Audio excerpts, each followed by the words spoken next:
Ang mabuting balita ng Panginoon ayon kay San Marcos, chapter 7, verse 14 to 23. Noong panahong iyon, muling pinalapit ni Jesus ang mga tao at sinabi sa kanila, "Makinig kayong lahat at unawain ang aking sasabihin.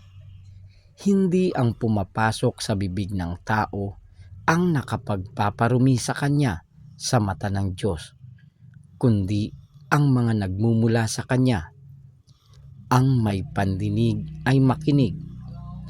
Iniwan ni Jesus ang mga tao at nang makapasok na sa bahay, siya'y tinanong ng kanyang mga alagad tungkol sa talinghaga.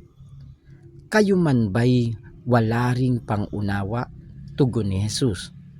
"Hindi ba ninyo alam na hindi nakapagpaparumi sa tao ang kinakain niya, sapagkat hindi naman pumapasok iyon sa kanyang puso, kundi sa tiyan, at pagkatapos ay idinudumi?"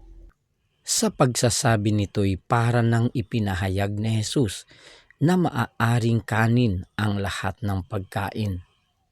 Nagpatuloy siya sa pagsasalita.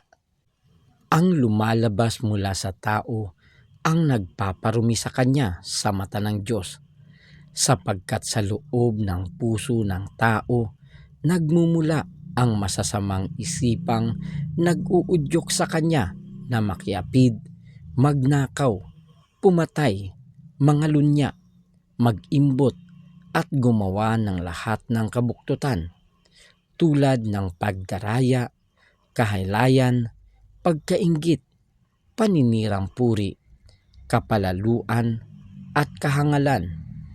Ang lahat ng ito'y nanggagaling sa puso ng tao at siyang nagpaparumi sa kanya. Ang mabuting balita ng Panginoon. Pinupuri ka namin, Panginoong Hesukristo.